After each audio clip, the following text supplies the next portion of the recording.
Hi friends, welcome back. Today, I want to take you along with me as I work on a really fun fan art piece. It's Mitsuri Kanroji from Demon Slayer. I'll be walking you through my entire coloring process with markers and also sharing what I learned, what I liked, and, honestly, some regrets too. Think of this less like a tutorial and more like a casual chat while we hang out and color together. So, let's start from the very beginning. The first step for me was creating the line art. I actually drew the outlines on my iPad using Procreate. I love how convenient digital sketching is. You can adjust proportions, zoom in, erase a million times without ruining the paper.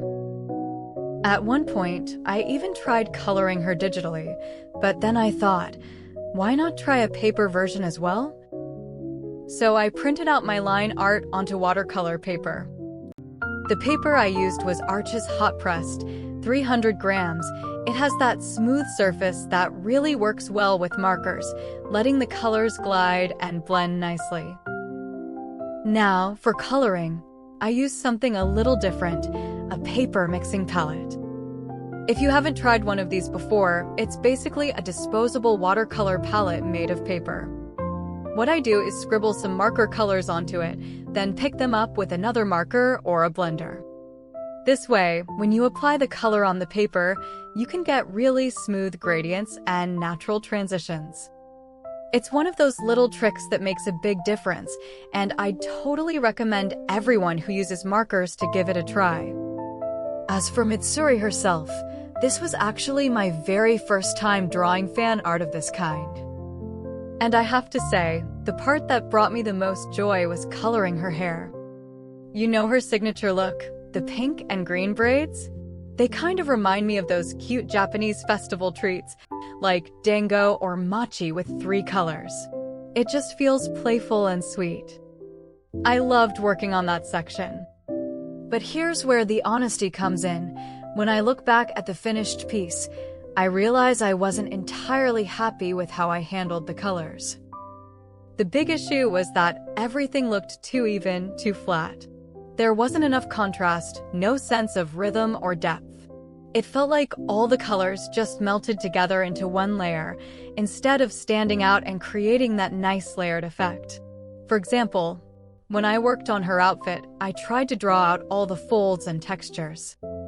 But if I could redo it now, I'd probably simplify the details a bit, paint some folds lightly, emphasize others more strongly.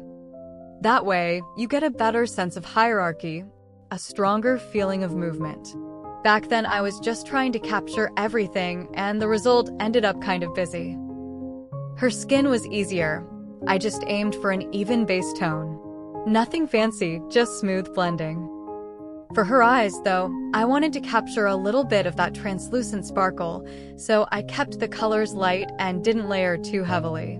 That way, they'd have that sense of clarity, almost like glass. That whole thinking process, really engaging my brain, not just copying what I saw, gave me a sense of originality. It wasn't just about reproducing a character, but about learning something new in the process. And speaking of originality, even though I followed Mitsuri's design, I tried to make the pose my own. I wasn't sure how she should twist her body, so I literally stood in front of a mirror, twisted myself around, and sketched it out. Looking at it now, yeah, it does feel a little stiff, maybe awkward. But you know what? That's part of the growth process. It's me experimenting, problem-solving, and finding my own way.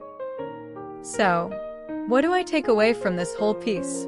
My favorite part, hands down, is her hair. The pink and green braids just bring me joy. I also feel proud of attempting the folds in her clothing and the perspective of the sword, even if they weren't perfect. The regrets, like overcoloring her white shirt and cloak, or making things too flat overall, those are lessons. They remind me to pay attention to contrast, to preserve highlights, to think about rhythm and depth. More importantly, this artwork reminded me that drawing isn't just about the final product. It's about the thinking, the problem-solving, the little discoveries you make along the way. Even if the outcome isn't flawless, the process itself is full of learning and joy. And honestly, that's what keeps me coming back to art again and again. So that's the story of my Mitsuri Kanroji fan art. If you're working on your own piece, whether it's fan art or something original, I hope you give yourself space to experiment, to make mistakes, and to think things through. Because sometimes, the biggest reward isn't the drawing you end up with, it's the experience you have while creating it.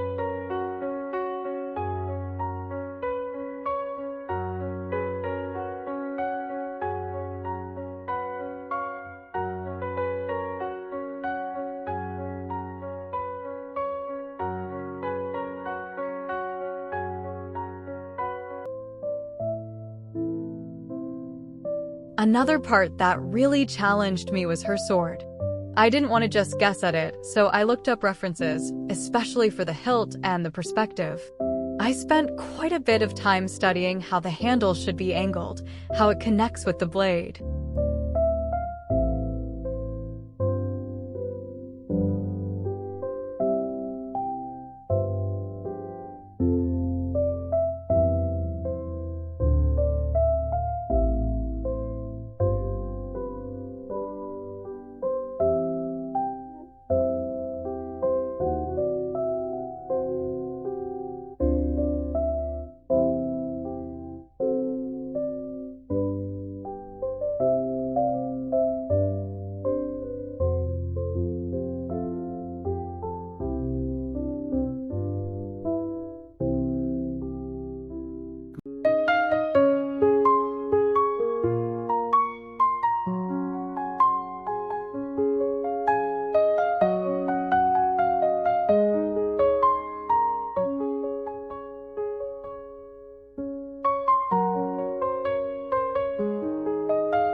Now, let me share one regret I still think about: her shirt and cloak.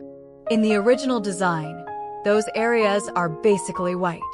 But in my version, I went way too heavy with extra color, so the whites lost their freshness. They ended up looking tinted and muddy instead of clean and pure. If I could give one tip to my past self, it'd be this: sometimes less is more. Preserve the whites when they're meant to stay white, because that contrast against the other bright colors is so powerful. And that's it for today's little art hangout with Mitsuri Kanroji. Thank you so much for keeping me company while I colored and rambled about my process. I always love sharing these moments with you.